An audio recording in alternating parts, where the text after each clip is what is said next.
And there aren't too many of us who haven't been impacted in some way by mental illness, but too many people are afraid of treatment or finding a support system because of the stigma. So to try and fight that stigma, Governor John Bel Edwards has proclaimed this week Mental Illness Awareness Week. I found out how this may help. At first, I didn't want to acknowledge it. I didn't want to admit it. I wasn't ashamed of it, but I didn't want to deal with it. This is Tim Rafferty, somewhat of a local celebrity here in Lake Charles for his strides in combating his own personal struggles with mental illness. He's sharing his story and making a movie to share with others with similar issues. He was diagnosed with bipolar disorder as an adult, but isn't letting that stop him from helping others. And it took me years to learn that it was okay to be mentally ill and that I could be a better person because of it. My goal is to reach somebody, because somebody might be having a tough time and people are out there. I am proof of that. I had help from a lot of people. I had a great support system, great psychiatrist, great counselor.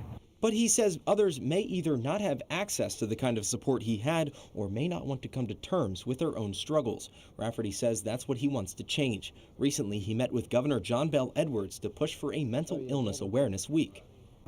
This makes Mental Illness Awareness Week official in the state of Louisiana. According to the Louisiana Department of Health, in Louisiana, an estimated 650,000 adults have a diagnosable mental illness. Rafferty says the more that people talk about it, the less taboo the subject becomes. Even though I've been successful at managing my mental illness, every day is a struggle. The more people talk about it, the less stigmatized it is. The easier it might be for somebody to be like, hey, I need help. And that is exactly what resources like the National Alliance for Mental Health and Volunteers of America stand for, to give people suffering a helping hand.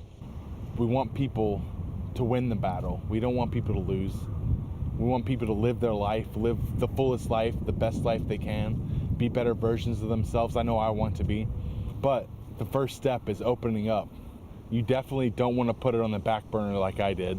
You won't cure it, but you can live better. Tim Rafferty and his friends are hoping to raise funds to begin shooting their movie, which tackles the issue of mental health and breaking that stigma. If you want to find out more on their fundraising campaign or get help with mental illness yourself, you can visit that story on